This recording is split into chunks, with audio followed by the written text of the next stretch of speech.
We're going to go ahead and get started. And we have Dr. David True here, and I will turn it over to him and let him introduce himself. All right, can everybody hear me okay? All right, I'm Dr. David True. I'm a rheumatologist. I'm also an osteopath. I went to Texas College of Osteopathic Medicine a long time ago.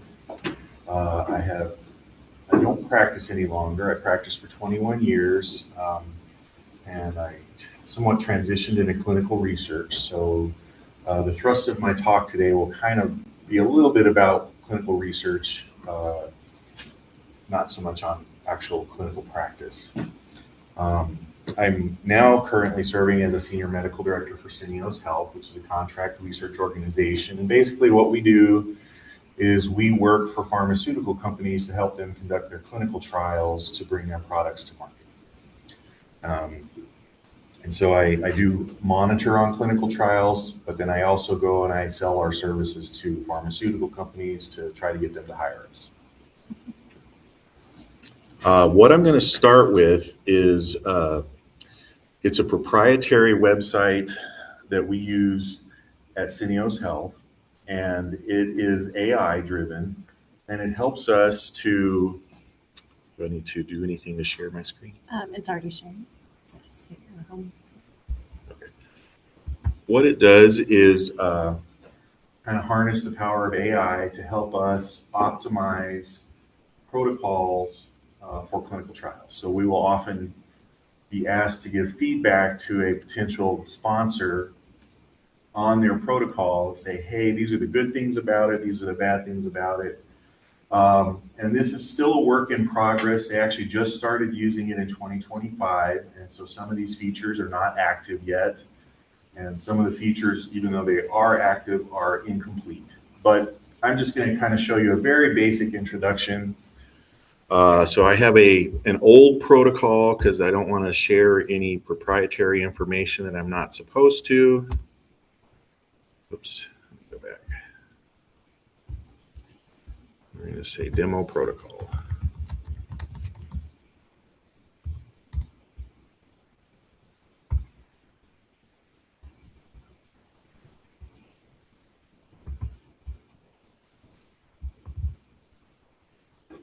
All right, so it lets you upload the protocol, and once you do that, then the AI will review it and take the data and bring it into the website, and then you have to review it for errors. So it is very important to keep in mind that the human element is very important in this because all AI can hallucinate and create artificial facts. This is a little less likely than something like ChatGPT because it's a much smaller database, so it doesn't have as many conflicting data points. But it's still a possibility, so we always have to be very careful when we're doing things.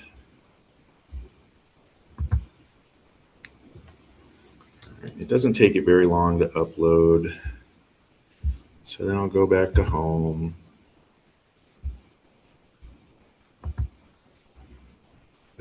Sorry.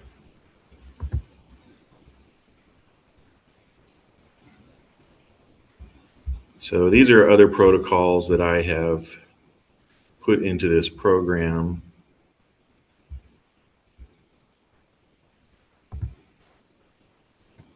It may not be in there yet. Not yet. Okay. I'm not going to drag this out, but it should tell me when everything is finished. There it is.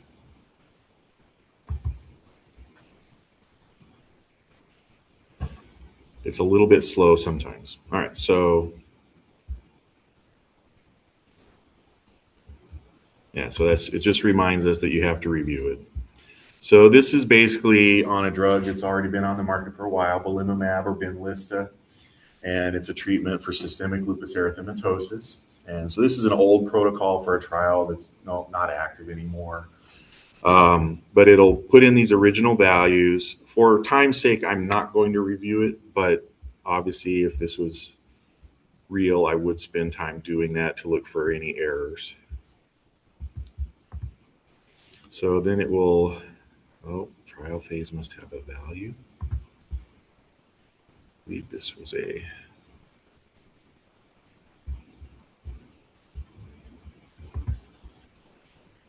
phase 4, I think.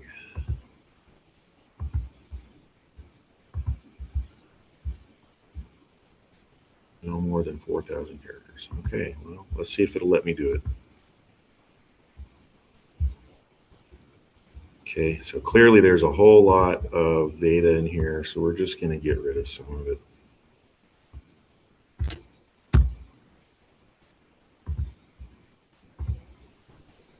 Still too much.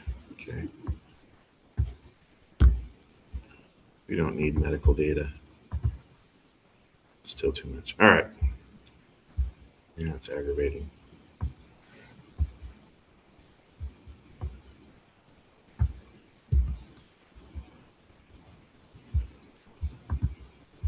If it doesn't work this time, we'll give up. All right. So anyway, it takes that and it pulls it in. And then what you do is you enter another page where you're going to try to bring up other similar protocols from our database. So we use a Sightline database. They're in the process of adding other databases such as PubMed and others to expand the number of trials available for comparison, but it's not live as of yet.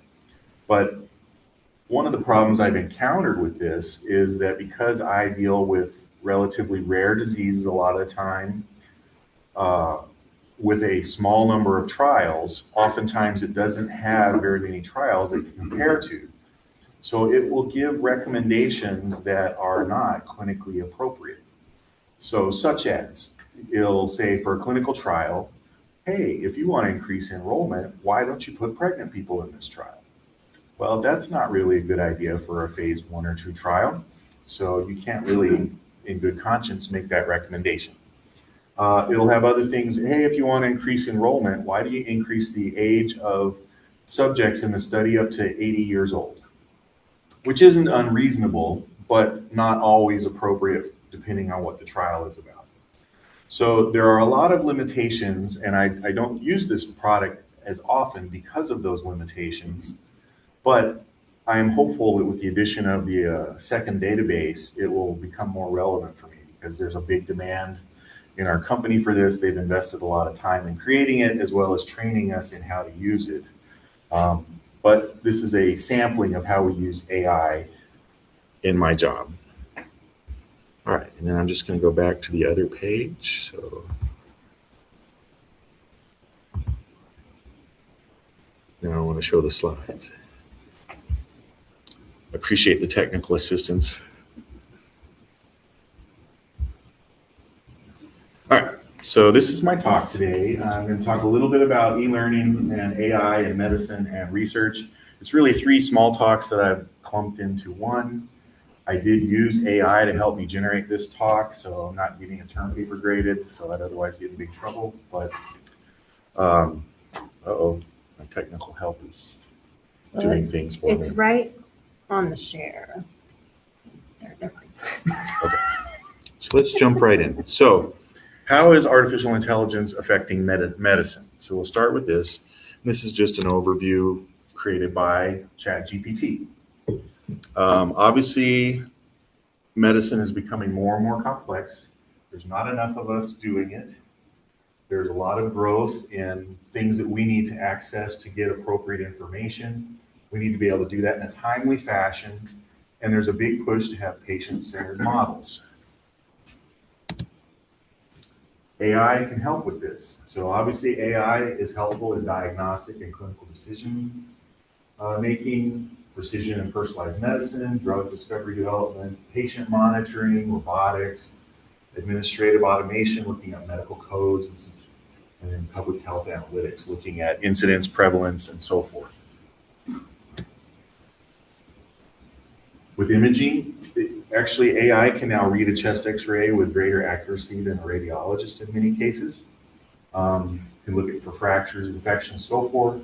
Helps to reduce some of the day-to-day tedium that a radiologist may encounter by reading some of the things maybe they don't want to spend as much time on, so they can spend more time on the more complex imaging studies. Reduces diagnostic variability because of this, and can improve screening accuracy, such as doing the CTs for patients who have a history of smoking to look if they have evidence of lung cancer. In pathology and labs, the AI can actually look at a slide and look for patterns, can classify cells, can therefore then be used to help detect disease early and interpret lab results. Clinical decision support can help identify whether or not the patient may be septic to make sure that it's not missed by the clinical team caring for a patient. Checking for medication interactions. NLP, I forget what it stands for. Basically, it's taking data from medical records, so medical notes, imaging reports, and so forth, and making that data more digestible and available, and can help support clinician decision making. For precision medicine, they can use this to create DNA structures, create millions of them in a very short amount of time to help identify potential genetic defects or medications to address them. Can predict a treatment response by creating like an AI twin of a patient and trying treatments in them over and over and over again to see if any of them might be effective. Personalizing the risk scoring based on screening results, and tailoring treatment pathways. For discovery and drug trials, and this is just a very brief touch on this, I have a talk about this, obviously. Identifying targets for drugs to approach, predicting their toxicity and metabolism, optimizing the protocol for the clinical trial, optimizing how to select patients, the right patients with the right conditions to participate, and then analyzing some of the data. It's really good at doing things like remote monitoring and wearables. So if a patient has, say, an Apple Watch, they can look and see what was their heart rate over the course of the time they were wearing it and look for patterns. If they're wearing a heart monitor, if they have sleep apnea, are they wearing their CPAP? Or if they have an implanted device, is it functioning properly? Supporting, when we say decentralized care, basically supporting in-home care. Obviously, AI can help robotic surgeries occur, enhances the precision of the procedure. It can provide real-time guidance, help with planning of the surgery ahead of time, and can provide safety alerts during the surgery. For administrative efficiency, can help with coding and billing, documentation. I actually have a colleague who created a ChatGPT-based transcription device, and so you could use it on your medical notes to help your workflow go better during the course of the day. Workflow forecasting and helping to identify, is there a time of year when perhaps you are slower or busier so that you can optimize your staffing and so forth. For patients, obviously you can have, like, instead of a chat bot, you could have a virtual health assistant to answer basic questions and triage them towards a live person when it's appropriate. Personalized reminders for taking medications, going to appointments, and so forth. Monitoring for symptoms. They can notify the AI that they have chest pain or nausea or something like that. And providing education, making sure that an email campaign is being sent out and so forth. In public health, they can use it to help predict outbreaks, looking at incidence, prevalence of disease, vaccination levels, looking to see, do the hospitals have adequate resources, and social determinants modeling, what are risk factors that may impact those things. Ethical and regulatory considerations are going to be very important going forward since this is such a new area. We still are working to get appropriate guidance from government regulatory agencies, validating the results of AI, providing appropriate protections for HIPAA, making sure that algorithms don't have undue bias, and then just being transparent in how they're working and where they're getting their information from.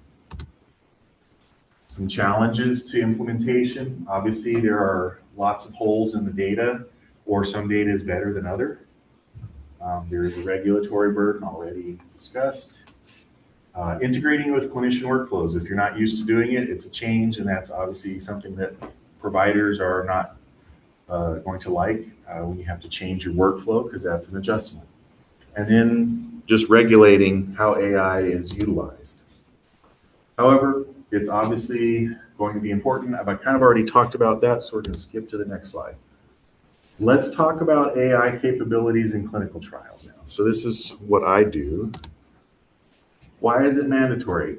It's just the world is becoming more and more complex, and there is so much data, and the time required to accomplish things seems to get smaller and smaller in everything in life. So humans can't process things on the scale appropriate. AI will help with that. When my company is trying to get hired by a sponsor, they want to get their information as quickly as possible, and AI helps to speed up that response. Regulatory bodies are encouraging the use, and it's important to use it for risk-based quality management.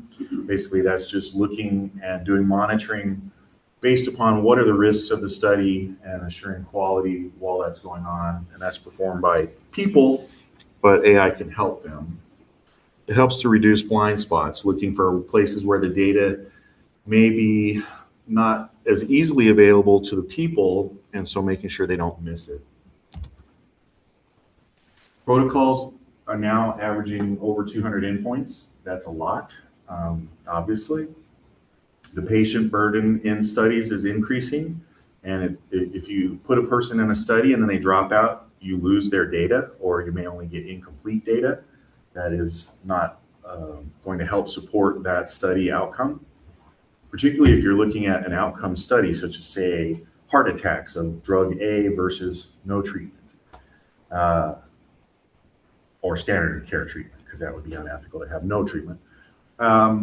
If enough people drop out, you're not going to be able to make any real conclusions from the study. And so the study's been a big waste of time and a lot of money.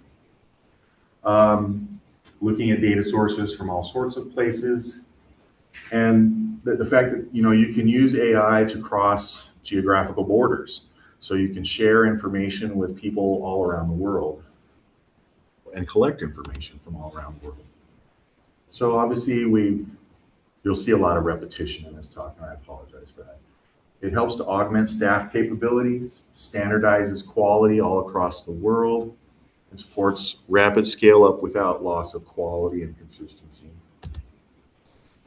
Protocol design and optimization. So AI can review historical trials. It can then predict enrollment impact of the inclusion-exclusion criteria, recommend visit schedule efficiency, so maybe you don't need to have as many visits, or maybe you can combine visits, and optimizes endpoint selection based on prior studies and their feasibility data. One of the neat things it can do is help identify places where there might be more patients who have the condition that you want to study. And then you can look at sites to see, do you want to have this site participate in the study? Do they have a good track record in this area? Do they have a lot of screen fails? How involved is the investigator? And you can look at hybrid enrollment studies. Maybe you want to do a study that's half at their clinical site or hospital, and half at home with home health nursing to help facilitate a successful study. AI can, this is an area where obviously HIPAA is important, but AI can pore through medical records to look for patients who might meet qualities or qualifications to participate in a trial. Can target digital recruitment on social media, and then can help identify appropriate patients via structured eligibility scoring to help reduce screen failures and dropouts from the study.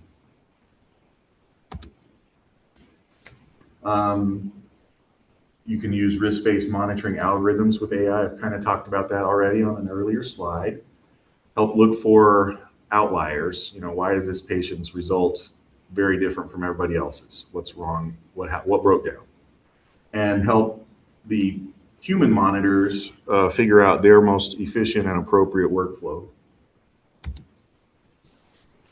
For safety and pharmacovigilance, obviously that is a very crucial part of any clinical trial. The paramount goal of all studies is safe participation of all patients. So you want to make sure that you never drop the ball on that. So it can automatically help identify cases and triage them appropriately, detect signals across multiple data sets. And then if there is something, it can help create a case summary.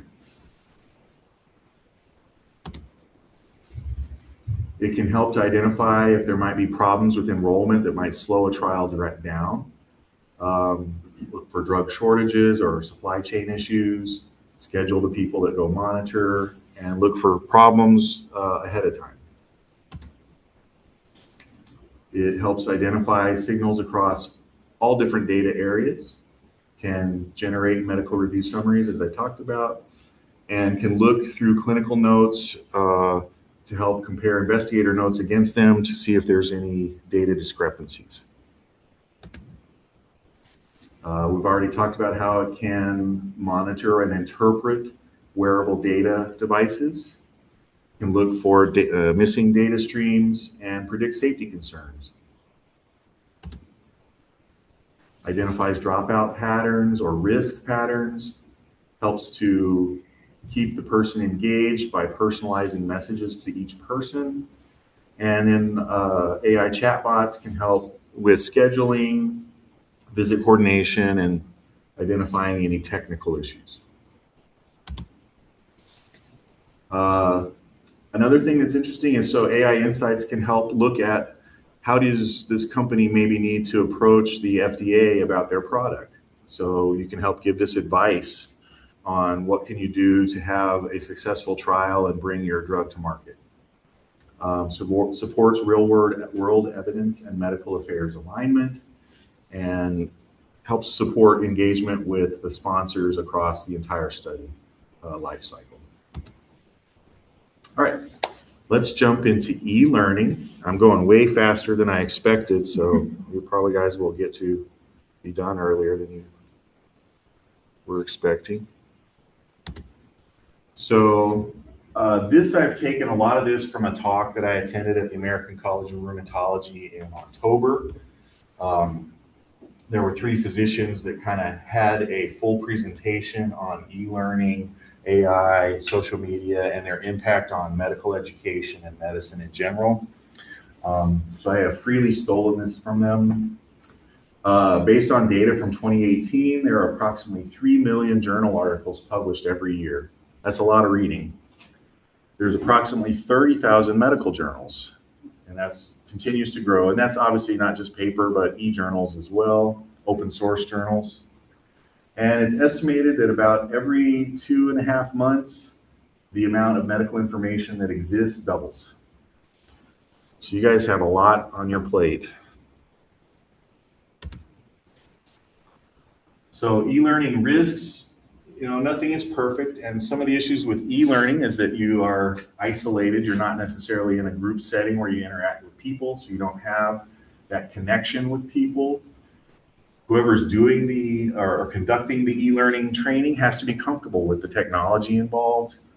There's not a lot of nonverbal interaction, so if somebody has poor posture showing that they're bored out of their mind, nobody can see it. There's a lot of infrastructure required to successfully perform this. There can obviously be technical difficulties. I'm sure you guys, with your Zoom meeting training that you had to do during at least some portion of your education so far, had multiple times where the Zoom meeting didn't work or something about it didn't work. And then it can't always be flexible enough to adjust on the fly if there's an issue with either learners' skills or their degree of engagement or other things. But it does have a lot of benefits. Obviously, it's very accommodating. If you want to do your lecture at midnight, great, it'll do it for you. If you only want to listen to 5 minutes at a time, it doesn't get its feelings hurt. You just pause it. It has a lot of flexibility. There's different ways to learn, podcast, video. You can fast forward, speed up the video time. It's not confined to geographical borders, so people in a region can all attend the same training without having to be there in person. It's got a broader reach and impact and can have a much larger audience because of these fewer limitations. And it's very innovative and can often be more engaging than a traditional lecture. You guys already know what digital learning is, but I wanted to define it for myself. And then you guys have probably already experienced way more of this than I will ever be able to talk about: asynchronous and synchronous learning. So asynchronous, it's something that was recorded and you can listen to it whenever you want, or other virtual didactic training programs. Synchronous just means it's something that's going on at that time. So you guys probably have to do OSCEs, right? Yeah, so this was an example of, obviously COVID impacted every training program, and this was the impact on rheumatology fellows during COVID. They couldn't come in and work and start their training because everything was shut down. So they created a virtual OSCE for these trainees to get some of their education, kind of work their way through as best they could. So Midwest Mountain Rheumatology Collective was a group of 4 different rheumatology fellowship programs. It had different stations to include AI disability letter writing, which AI is really good at that, infusion reaction training, radiology training, and then an oral exam based on a patient case. There were pre-modules that were shared with the attendees, and so they had to do a little bit of training ahead of time, including a video on infusion reaction management. And they were scored based on ACGME core competencies, and they got immediate feedback, and that was then later shared with their program director. So it worked out really well and was very helpful, and in fact worked so well that they're continuing these type of training programs. Some of the benefits of e-learning can include, you learn how to do virtual care, which is going to become a bigger element of medical care going forward, particularly in underserved or understaffed specialties or areas. Recognizing and mitigating biases is important. You need to do that when you do this type of training so that you are approaching it with the right mindset. Helps you to learn how to develop rapport in a video meeting. Helps you to learn how to engage patients, caregivers, even if that's only over audio. And these were all things that were learned from this OSCE program for the fellows. And then how to help educate the patient about pre-visit logistics, and then how to perform a virtual physical exam, including musculoskeletal, skin and neurologic portions of the exam, which are very challenging to do virtually. I won't claim to know how to do a good musculoskeletal exam virtually because I'm too old. These are a couple of rheumatology e-learning websites that don't have, they're free and you can do them if you want. They will teach you about several different rheumatology topics that, I remember back in my med school days, we got about 2 weeks of rheumatology training in all of med school, and you were expected to remember it from then going forward. And you only get about 2 weeks of that again back in residency. So it's always nice to have resources that you can supplement with. If you're interested in that, you can take that, but you don't have to. But Room to Learn is one that's done by the American College of Rheumatology. They're self-paced modules with video recordings and PDF of slides, and they provide links to additional reading.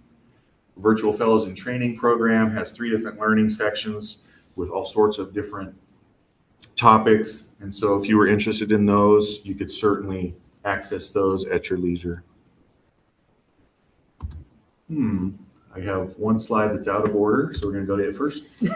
So these are some other AI and e-learning websites. You may be familiar with all of these already because you guys have grown up with these things. A lot of them were new to me as I was learning about this talk, and I learned about a lot of them at that lecture that I attended. But Open Evidence is probably my favorite. It is a free AI database created by the New England Journal of Medicine. And it is excellent. And it is unlikely for it to do any hallucinating like you might encounter with ChatGPT, because it has a very well-defined database that's from the medical literature. So you're not going to have as much conflict of data points. You can use that to help create a study session for USMLE test prep. So that might be of value to you guys. ChatGPT obviously is great, as long as you always keep in mind that it could tell you things that don't make sense. But you can use that as a skills coach. You can say, hey, create a test for me to practice, and it will. SciSpace, I don't know as much about it, but it's an AI platform that you can look up journal articles or other research information, and it'll help you to draft them, although obviously I don't have any practical experience with that, and I don't want anybody to get in trouble for using an AI source if you're not supposed to. You guys probably know about Anki already. Yeah. So free open source flashcard program. Cite AI helps you also to evaluate scientific literature through smart citations. Similar to Open Evidence, but I don't know the source for it. Consensus is another AI app for searches, questions, and sources as well. And then ProtoPage, basically it's just a place that you can have set as like a home page or a web page, and it will present recent journal articles of your choosing from whatever journals are available through the site. All right. So that is the end of my lecture. I know I sped through it incredibly fast, so I hope you guys have some questions and are still awake. Do you have any questions? Yes? Can AI be held liable, like if they're reading, I don't know, a CT and they miss like a tumor, who would be responsible? The physician would still be responsible for that. The AI, at least it has not been defined that the creator of the AI will be responsible.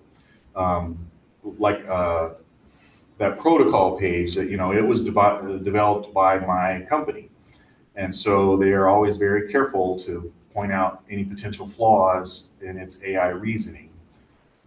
I'm sure the same is going to be true for any medically used AI, like if a radiologist is reading and something got missed because the AI didn't catch it. There's still going to always have to be a human element involved. And so I don't know how that will pan out, but to my knowledge, no, the AI won't take the blame. It'll be the physician, like always. Any other questions, comments? Did you guys already know about all of those websites? Some of them? Yeah. All right, well, thank you for your time. Appreciate it. One question. Oh, okay. Can students use Open Evidence or just physicians? That's a good question. I believe students can use it. Yeah, I don't believe you have to be a physician. I have a question. At some point when you were looking at the protocols for your studies, has AI ever presented something to you that surprised you, that you hadn't been considering? Have you had that experience? Yes. So it can help to identify patterns or holes in the protocol that you might not have immediately noticed. So yes, it can do that. All right. Well, thank you guys for your time.